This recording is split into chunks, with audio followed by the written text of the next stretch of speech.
Policing in the 21st century is a relentless battle against violence, drugs, robbery and organised crime. And it's not just our inner city cops who are in the firing line. Tonight on Brit Cops Frontline Crime, you little crack police squads in the thick of it, tackling drunks, that's come back as a fail. speed merchants, Both you and the red Corsa were doing in excess of 100 miles an hour. and garage mayhem. Did I attack you? Okay. I didn't attack anyone! I didn't attack anyone!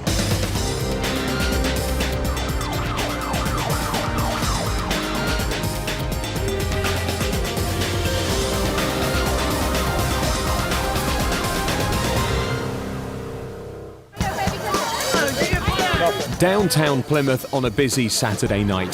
Plymouth attracts millions of visitors every year, all intent on one thing, having a good time. With the party in full swing, there's always a chance that people can get carried away. And it's up to Devon and Cornwall's police officers to keep a tight lid on things. By 1 a.m, the streets are filling and there's always the risk that one odd loose cannon can kick off. PC's Nigel Sobey and Harry Lloyd come across a group of lads who've had a little bit too much to drink, and one has had a little bit too much to say. What are you on about? What's your language? What are you on about? What's your language? Like that, right? Don't swear on the street. Don't swear on the street. It's first section 5 public order warning, mate. Swear again. Right, you want to come in, yeah? Fuck you. Yeah, okay. Oh, next, mate. Rule 1. Never swear at a policeman. Not very clever, really, was it, mate? How many opportunities did you have then to be quiet and be nice? Clever was never going to be an issue with this man. Got anything on you shouldn't have, fella? As he's getting acquainted with the cuffs, help arrives in the shape of his sister. Hey, that's my brother. Is it? Well, you know your brother's under arrest Why? for being swearing. Swearing at us, right? He don't mean to swear. He don't mean to swear. No, that's all right. Hey, bruv. Yeah, bruv. Oh, ring me later, yeah? This man won't be ringing anyone. His night is well and truly over. Later that night, PC Nigel Sobey spots an incident in the doorway of a club that no longer wants the company of one man. Calm down, fella. But this man does not want to stay calm. What's the problem? Nothing to Shh. What's the problem? I don't know what the problem is. Right, calm down. Why have you been kicked out? I don't know, ask him. While PC Sobey's taking his details, PC Shergold has found out what the problem is. Yeah, she's been an idiot, mate. How can you say I'm being here? You don't even know me. That's what the door staff have said, mate. Well, don't say I'm an idiot then, innit? I don't even know you. Strangely, the man doesn't agree with what the club think of him. They're a pain in the arse all night. They've asked you to quiet down, you didn't, so they threw you out. Let me do the check and then you'll be on your way, all right? Play the game, mate. The police have nothing on him, so this man is warned to go home. But will he take the warning? By the early hours, the streets of Plymouth are heaving with people intent on having a good time. But one of the main problems for the police is underage drinking. Too much booze can sometimes cause loss of memory. Like this girl, who's been refused admission to a club because they don't believe her driving licence as proof of age. What's your date of birth? The 8th, summer 86. What's your star sign? You got any other ID on you? It seems the girl does not know when she was born, where she lives, or even who she is.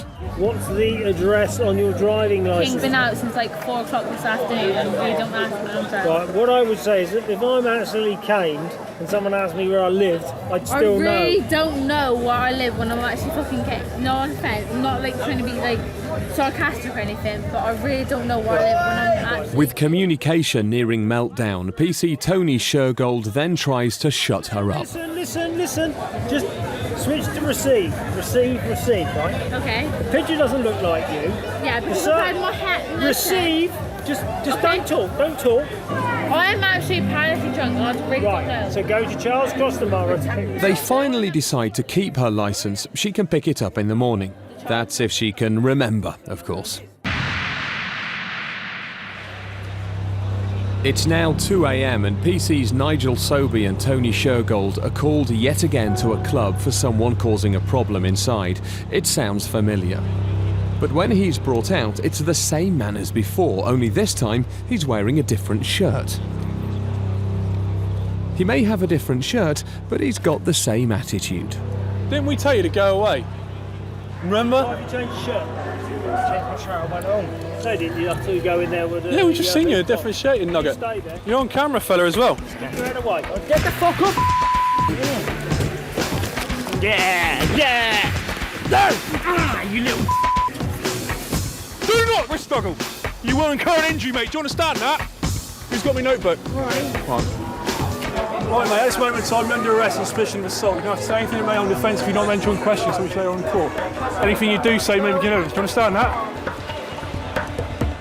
Right, roll over onto your side. Arrested and with his hands cuffed behind him, he's still giving the PCs a verbal bashing. You're a fucking... Stay still. Why do you want my trousers down? What are you doing here? Believe me, mate, I don't want your trousers. Well, why the fuck you pulling them down? Castle, look at your face, you mad. With his trousers intact, he's put in the police van, all because he didn't heed the policeman's advice. We've taken him to one side, and whilst we're taking him to one side to actually ascertain the finer details of what happened, he tried to walk away. At that point, we laid hands on him, and then he tried to break free from our grasp. And that was the point at which I decided to take him to the ground. And then he was handcuffed, and at that point, he was arrested.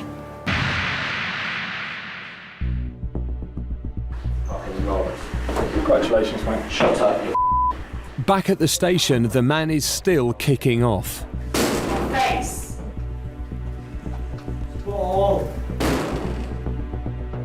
We have that effect. After an hour of cooling his heels in the holding cells, he's taken to the charge room, and even that doesn't suit him. Step forward. Get the fuck out! Okay, you behave like that, you go straight to your cell and search there. He's not happy with turning his pockets out, so other methods have to be used. He didn't want to be searched, so the custody sergeant said for him to be taken straight down to the cell, where we'd search him in the cell under force, and then withdraw from the cell with his property, and he'd then be signing for that in the morning. Follow me, sir.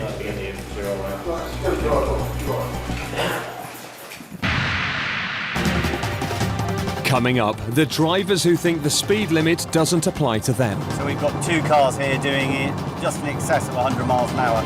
The constant fight to keep drugs off the streets. And a drink driver's evening that turns into a nightmare.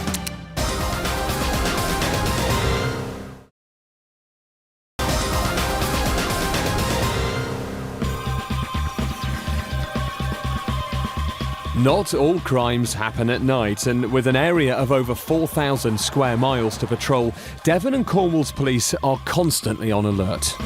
The West Country is the holiday centre of Britain, and every year thousands flock to its beaches. But to get there, they have to use the roads.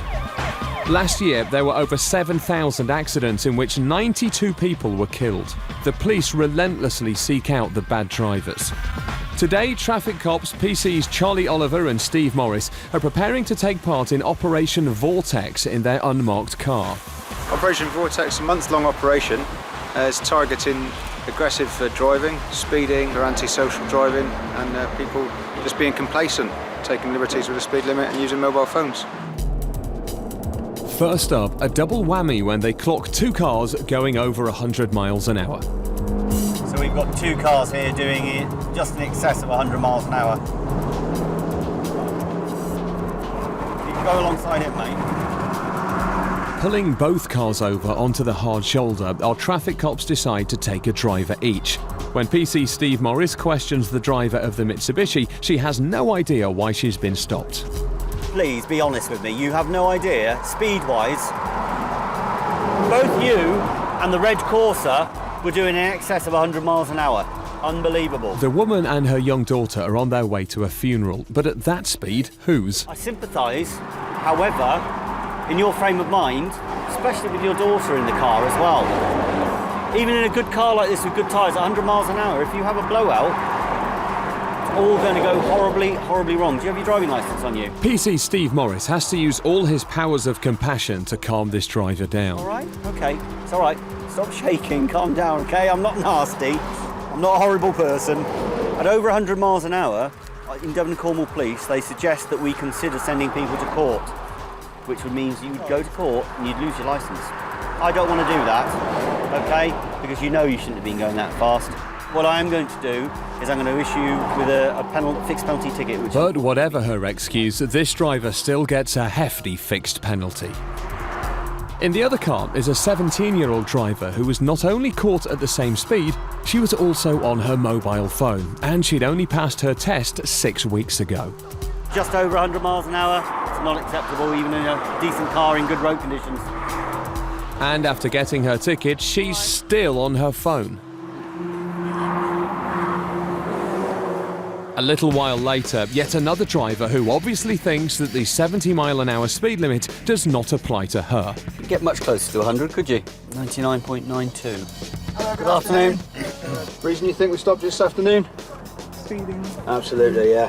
When we first put you on the machine, you was over in the low 90s. When I clicked you off, you was doing 103. Okay. All right? It's really, really not acceptable. No. That's another fixed penalty. The day's going well. With over 13,000 miles of road to patrol, the traffic cops see every sort of bad driving. Like this man who's been pulled over because they saw him doing his paperwork while driving his van. Without sounding sarcastic, that's a transit van, it's not an office. All right? You're not in a position to have proper control of the vehicle when you're looking down and shuffling around with paperwork, are you? No. It's not safe. And how about this driver? Whenever you're in the car, always belt up. Do you know why we've stopped you? I haven't a clue why you're stopping. Really? Yes. You weren't wearing your seatbelt. That's jolly good. Would you like to find me and do whatever it is necessary? Right, okay. Thank you very much. And it's not only his attitude that can cause him harm. I presume your vehicle's fitted with an airbag? Yes, it is. Do you know what happens if you have a crash? The airbag could actually injure you worse than... Extremely good design then, isn't it? They're fine, good. Well, no, they're designed... The airbag is a supplementary restraint system. Yes. Thank you very much for your time. In the month that Operation Vortex was in progress, Devon and Cornwall traffic cops issued a staggering 772 fixed penalty tickets. Criminals don't keep office hours, and for Devon and Cornwall's finest, it's a 24/7 operation fighting crime. It's 2 a.m. on Sunday night when PC's Anna Hunkin and Rob Byers get a shout out for assistance over the radio. Yeah, we went zooming past us. Yeah, 30 late were with that vehicle also. It's definitely that vehicle because it went zooming past us. It appears that this driver did not stop for another police unit. No? Did you see the two officers flagging you down? Yeah, when you're on your mobile phone? Yeah. And you drove off? Yeah, you were asked to stop and you didn't. So far, it looks like he's just been pulled for not stopping and using his mobile phone. Tim, But PC Anna Hunkin has spotted something on the driver's seat. There's a bottle top on the top there, like from a beer bottle. So Well, look, we'll turn it upside down actually, see what it is. She also spots something else. bottles of alcohol in the front. It looks like this man has been having a party in his car. 2 empty ones in there. So that's exactly the same make, obviously the bottle top that we found on the seat. All right, mate, so take a deep breath. Right. Seal your lips. While his car is being searched, he's blowing into the tube. Let's just go and analyse your breath. All right, mate. That's come back as a fail. It's positive. This time, mate, you're under arrest for driving whilst over the prescribed limit, okay? And if this man's night is not bad enough, PC Rob Byers has found what could be cocaine in his car. It's a rat with a bit of powder in. How is it? You might want to open in the car, the powder's going to blow off. There's only a bit there. She's going to get a precaution. Across the other side of town, Sergeant Dan Ivey and PC Steve Brooks are in the Millbay and Stonehouse district. Oh, there you go, look. That's the condom she was using. This is the red light area of Plymouth, and these officers are part of Operation Glendale, which is clamping down on prostitutes and drug dealers. Just coming up on the left is where the known girls will mainly hang out. There's two of them down here, look, that we're passing now. Sergeant Dan Ivey and PC Steve Brooks are part of a police net that has been thrown around the area and are being guided along by other units. Officers have seen a male stop and talk to several prostitutes who we think is a known Plymouth criminal, is known to the police. So they're guiding us in now to go and stop and speak to him and see where we go from there. He's down by this roundabout, I think. Suddenly they see a man who fits the description. Yeah, and you know your rights, but you don't know your responsibilities yet, do you? So listen to what I'm going to say. Listen to what I'm going to tell you. Listen to what I'm going to tell you. We're going to take some details down from you. You're going to be searched under the provision of Section 23 of the Misuse of Drugs Act, and then we'll go from there, all right? Despite Sergeant Dan Ivy's calm approach, the man gets very agitated. Just come over here by the police car and just put your hands down there onto the bonnet and just keep them there and don't move them until I tell you, all right? What's your name? You got any sharps on you, you see? Like all police officers, they're aware that to search someone who might have sharps on him is not a safe occupation. But the sharps he dropped was a plastic tube with a nail in it. You got any more pins on you at all? You would tell me, wouldn't you, if you have, because I'm just about to put my hands in your pockets. The situation goes up a couple of notches when the suspect refuses to put his hands on the bonnet. Keep your hands on the bonnet, please. It's quite simple. Yeah. I'm going to have to put the handcuffs on you if you do that again, all right? You've already taken out something sharp and thrown it on the floor. I'm not prepared to take the risk that you're going to do that again. If you move your hands off the bonnet, I will handcuff you. I'm seeking your cooperation. I don't want to do that because I'm trying to get your cooperation first. Keep your hands on the bonnet. Put them there on the bonnet, please. That one, there. Don't move them. Simple instruction, yeah? What are you carrying this round for? I'm kleptomaniac. I just picked up off the floor. Rather you weren't carrying it around. Not happy with him having a 6-inch nail, they confiscate it.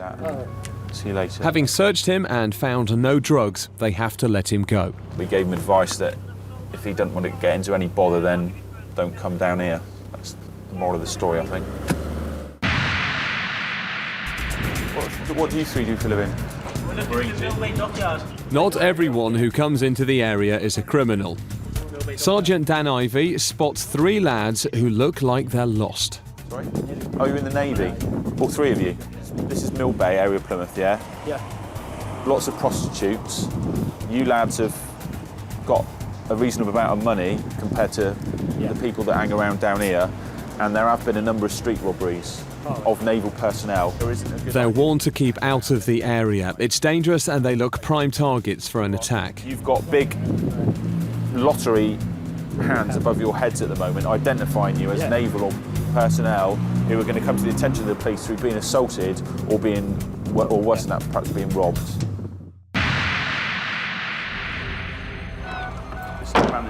Later in the night, PT Steve Brooks and Sergeant Dan Ivy come across a known prostitute. We've seen what's going on this evening. The legislation, as you know, will suggest that you're soliciting in this area. We've got the evidence to suggest that. Have you had any yellow tickets before? No, well, years and years ago. Right, you're going to get one now. It doesn't take very long to do it. No, it's all right. I don't know if you understand the legislation behind that, but basically if you get 2 of those, two cautions of them, and then you'll be in court. Because Stonehouse and Millbay are being developed, the police are trying to get the prostitutes off the streets. They do this by issuing yellow tickets, 2 yellows, and they're nicked. If she gets another one of those within the next 12-month period, then she'll face prosecution. And we've got the evidence for that from the officers in plain clothes and from the CCTV evidence, which will support caution for soliciting as a common prostitute. Job done.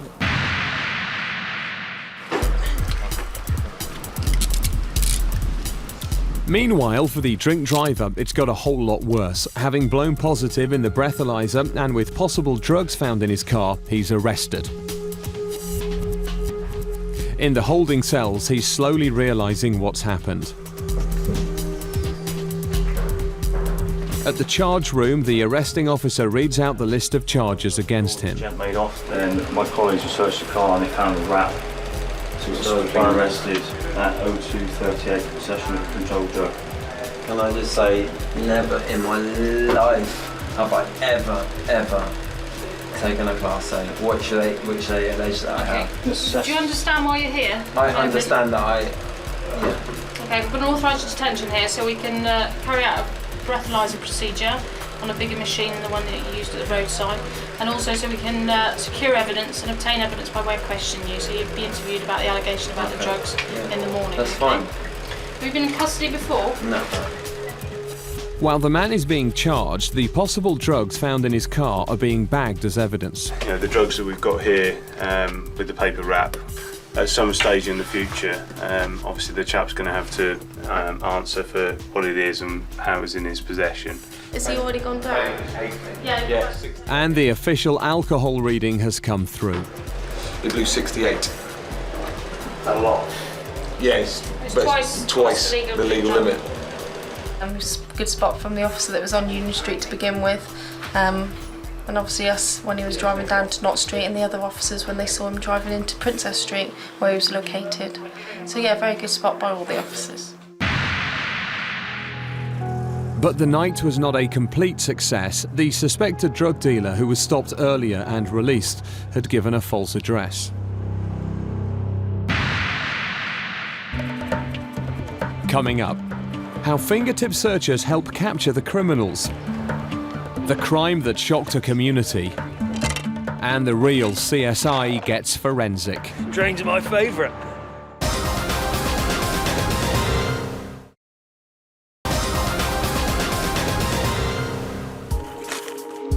In today's fight against crime, it's not all about kicking doors down and arresting criminals.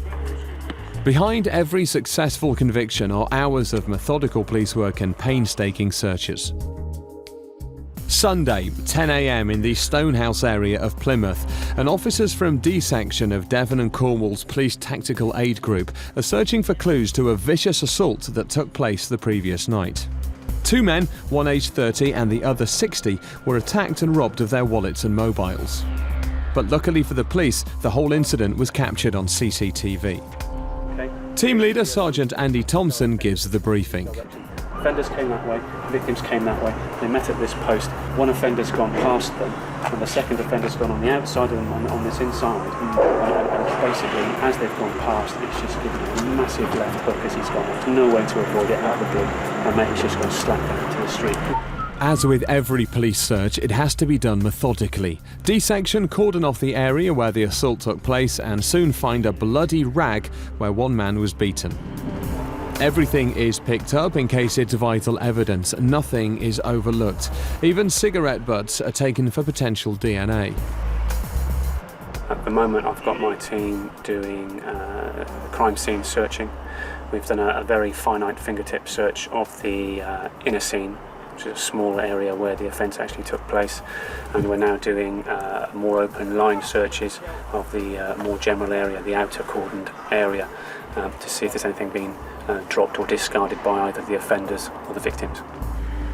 During the expanded line search, police spot a credit card in a drain. It could be vital, it could be nothing, but it has to be checked out. It's reasonably fresh because it's laying still on top of the mud. It's not completely full of water, so it's quite thick sludge.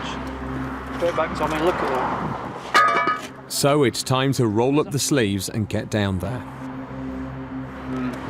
Yeah, this month, isn't it? We've actually retrieved the card. It's been listed as stolen property. So what we're doing, we're going to take it back, place it in an evidence pack, and possibly get forensics off the card. So that's quite a good result at the end of the day. The search has taken 6 hours, and although nothing significant has been found, D-section is happy they've left no stone unturned. But with CCTV footage providing a clear image of the incident, 2 men have been arrested and charged with the crime.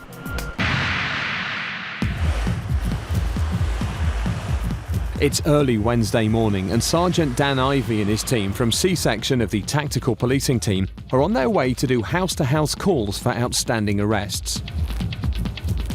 It's called Operation Endurance, and the aim of it is to arrest suspects and offenders for various different incidents and crimes that have occurred in Plymouth. And the majority of those that we have today are for public order or offences involving violence. First up is the home of a potentially violent person accused of a hate crime. He doesn't live at this address, but a dog does. What number did she say? Try number. I tell you what, I saw that bloody dog coming around the corner. They should have gone a few doors down the street. As they approach the new address they've been given, Sergeant Dan Ivey uses the power of rank. You can go around there this time in case another bloody dog comes out.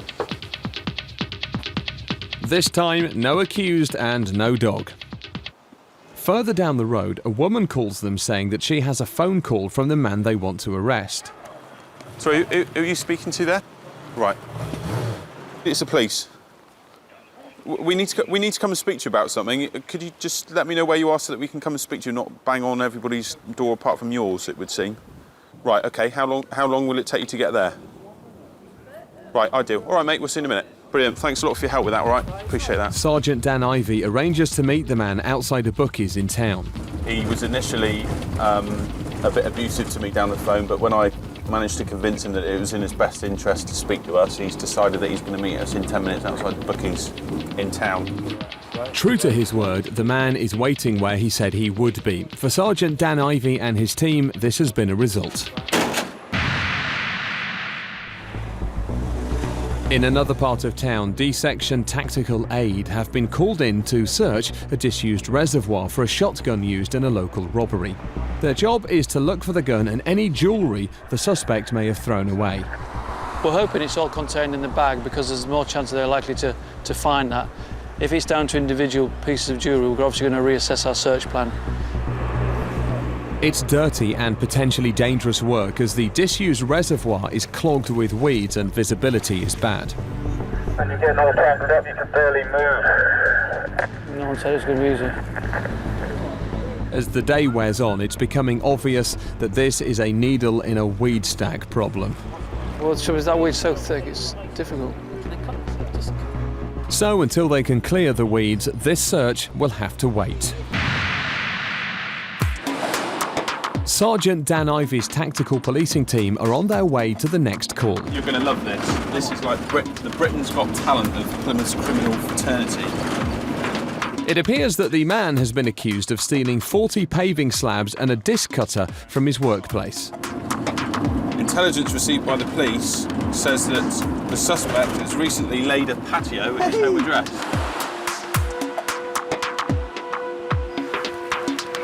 Once again, there is a dog, and once again, no one is home for Sergeant Dan Ivy and his team.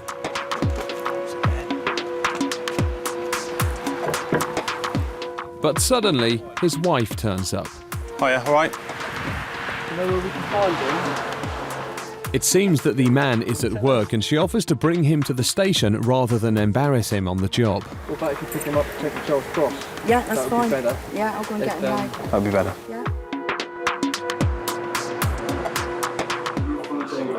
Back at the station, the man's wife has brought him in.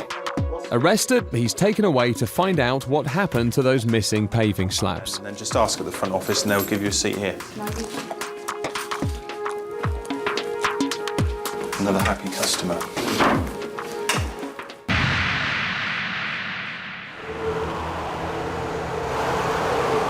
A section of the tactical policing team are on their way to search a house for evidence in a case that has shocked the community.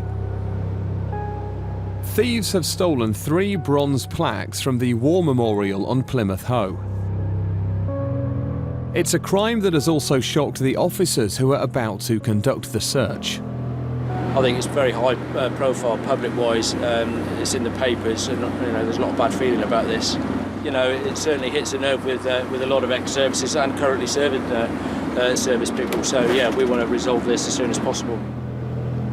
Some of the plaques, although cut up, have been recovered.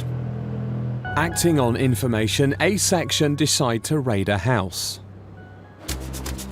The police have no problem entering as CID has got hold of the keys. While 2 men's details are being taken, A section split into teams and start to search.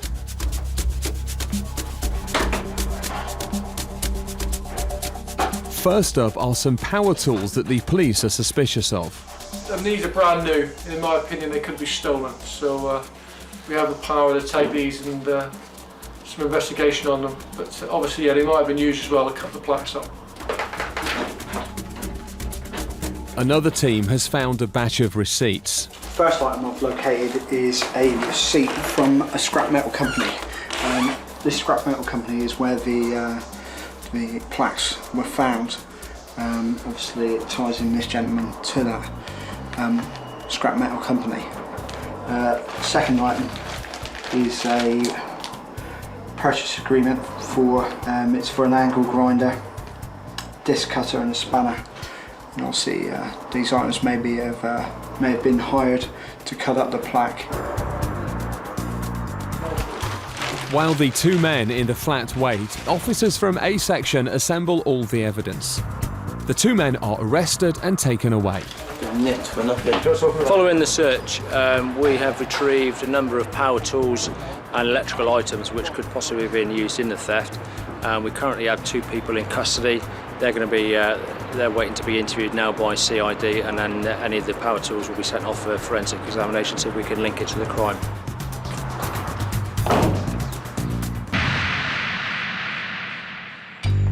Not all searches have glamour or excitement. Sometimes they're up to their eyes in you-know-what. But it has to be done, and PC's Tony Shergold and Johnny Adkins from Devon and Cornwall's D section are the men to do it. At the moment there's a missing person inquiry, and there's two lines of inquiry. The person's either come to a sticky end or he's missing. As a result of that, he was seen in this area, was the last known place he was. The area's already been searched by other officers, and we've been tasked today to search the remainder of it, which includes about 6 drains. At this time we're looking for any evidence relating to any incident or to the person himself. Searching drains is not a nice job, but it's a specific speciality of D section. Drains are my favourite. No, it's quite clean. These are all storm drains, so all they've got really is water, muck and dirt. With 5 drains to search that might give a clue to the missing person's whereabouts, it's going to be a long, messy day.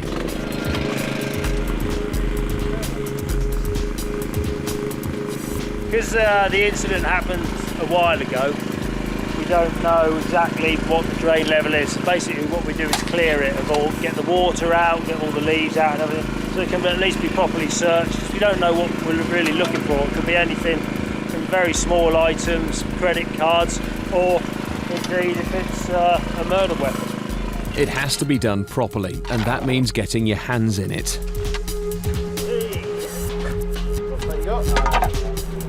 They've dredged up a purse, but it has no ID, so it will be sent to forensics to see if they can find anything. Throughout the day, they continue their search of the 5 drains. It's a good get out for the criminal to dispose of their property, perhaps in a panic. You know, not all the time do they want to go and retrieve the item that they're getting rid of. Sometimes they want it got rid of and no one else to find it, and obviously this is a prime spot. Although nothing has turned up, our officers from the drains can cross the area off the list and go back to base. Some people within the police service, I mean, that would be a job that they just would not want to do. But then they do lots of jobs that we wouldn't want to do. So it is horses for courses, really. We're strange, but sometimes we think they're strange.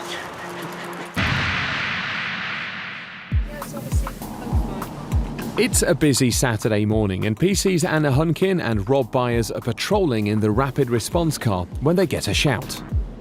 We're currently looking for a missing person from a residential home. He's 84 years old. Obviously due to the weather and his age, we've got all the units in Plymouth looking for him at this time. With the weather worsening, concern is growing for his safety. But they've had a call that he might have been spotted in a newsagent. The CCTV cameras in the city centre have spotted a guy matching a similar description going into a spa shop on Royal Parade. So we're going to go down and just see whether it's our missing person. Hello chap, what's your name? Hi madam. Basically we've got a missing person out at the moment. You're matching his description, so we just need to have a chat and just see if you're the gentleman. It turns out to be a false alarm. It's the wrong person. But they have another call that someone matching his description has been found on the university campus. Let's hope it's him.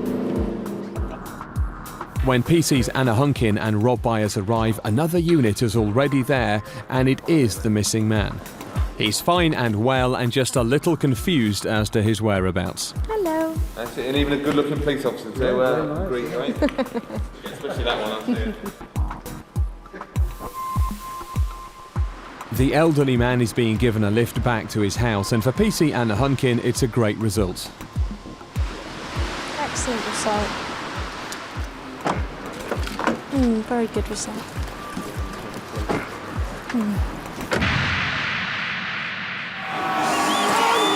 Coming up, Does Dartmouth love to groove? the music festival that rocks a town. Get over here, calm yourself down. And a man who's really not happy with the repairs on his car. I didn't attack anyone. I didn't attack anyone.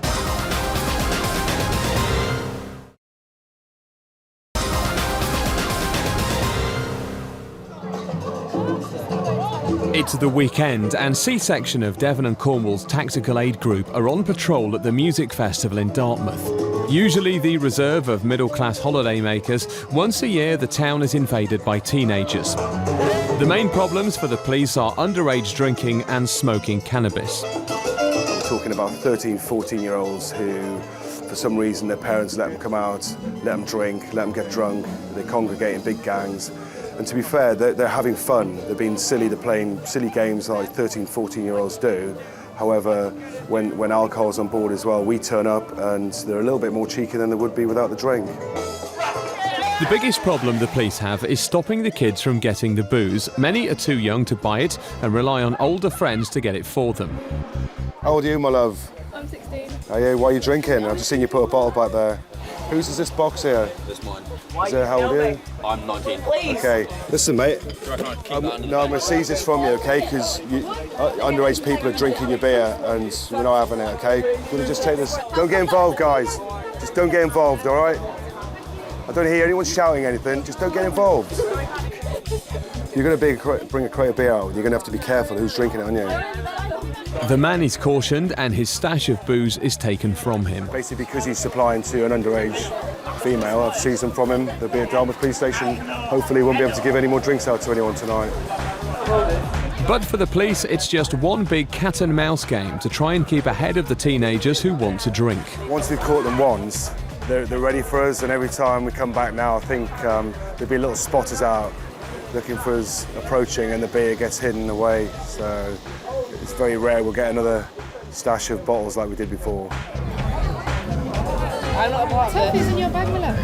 What the fuck? Oh, let's see your language. And even when these underage drinkers do get caught, they can't see what they're doing wrong. With her name in the book and her booze taken from her, this girl is not happy. To see how cheesed off she looked, as if we're sort of putting her out, and you know, in the end, if she drank all of that, what state is she going to be in? A 16-year-old girl. You know, she's mixing it with this.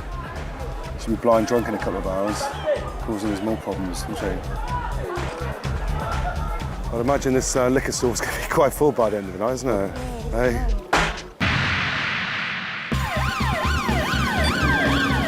It's Saturday morning in the south-central area of Plymouth. PT John Kerridge-Smith, known to his mates as Kermit, is called by other officers to an incident at a garage. Going to an aggressive male who's refusing to leave, being aggressive towards staff and threatening them.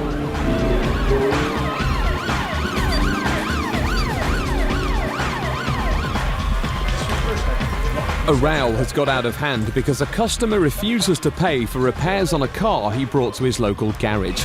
PT John Kerridge-Smith has to try and sort out who said what and who threatened who. That's an issue for him to take up with the solicitor should he want to do that. PT Kerridge-Smith has to put a bit of common sense on this and suggests, as it's a civil matter, if the owner doesn't like the customer, don't serve him. He's being given strong words of advice now about his behaviour. And the fact that this can't continue and he can't do that, and he's being told the consequences of his actions should he continue in his manner, which is not exactly the best course of action for him to take. But the other man still feels aggrieved and is in danger of getting nicked. I'm not attacking you. I did not attack you. Okay. I didn't attack anyone. I didn't attack anyone. I didn't attack anyone. You said I'm attacking. Listen. Do I did that to you? You told me before. You said me before. You killed me. You said you're lying. Hey, you're lying. Listen, I want to really not worth the hassle.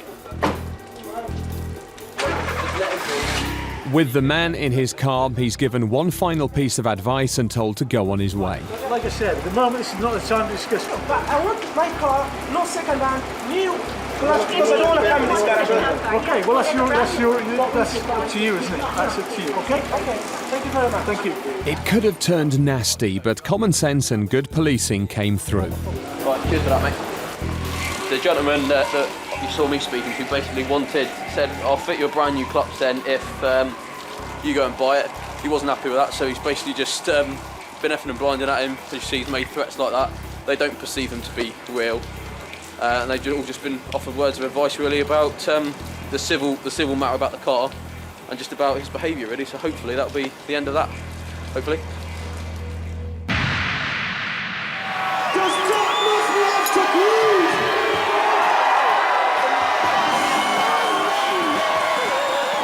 It's now Saturday night and the Dartmouth Music Festival is racking up the energy levels. Despite the weather, thousands have flocked to hear the music, to dance and to drink. As the night gets into top gear, drink levels are fueling excitement and aggression. Tactical Aid Group C-Section are at full stretch to contain the crowds. Shut up! Don't you fucking just bullshit. Oh, look, mate, no. Don't, it's alright. Oi, don't annoy me. Get over here. Calm yourself down. They've arrived just in time. Two men have just started a fight and it's up to PC Simon Boubier to sort it out. I'm going to Thomas. Right. He starts on me whenever I see him. Right. Just threatening to get his brothers on me. This, that and the other. It seems like a case of handbag throwing and PC Boubier swiftly diffuses the situation. As a suggestion, why don't you move on to another pub and then you won't have a problem here. If you see him again, you be the adult and you move on. It will save you getting in trouble. So have a good night, stay out of trouble. If you see this other chap, walk away. With the sting taken out of the argument, everyone seems happy. So it was all calmed down now and the other lad's gone on his way and words of advice and everyone's happy. No further problems and as you can hear, it's all calm in there. Around the corner, Sergeant Tony Willis and PC Vicky Howell are involved in a shooting incident. Luckily, it's with a group of camera-happy tourists. Hurry up! We like men in uniform, it's all right. All right, too. Good food though, isn't it? The Dartmouth Music Festival is finally grinding down. As the pubs begin to empty and the task of clearing up begins, C-Section's Sergeant Tony Willis and PC Vicky Howell can reflect on the night's action. From our point of view, everyone's made their way away from the area quite quickly once the final band's finished because of the rain, which helps us. It's the same old story with the kids though.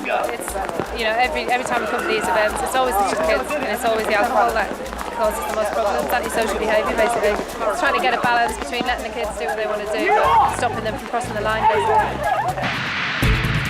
Coming up on Brit Cops Frontline Crime, the police action series exclusive to Bravo. In Wales, raids, violent arrests and high-speed chasers. Devon and Cornwall's specialist units take on vice. How much is she charging you? And the cruel sea. And in London, the Met tackle armed criminals and drug dealers. Large bag of cannabis. Bravo's cameras capture all the action as these cops catch the criminals. Right, you're next.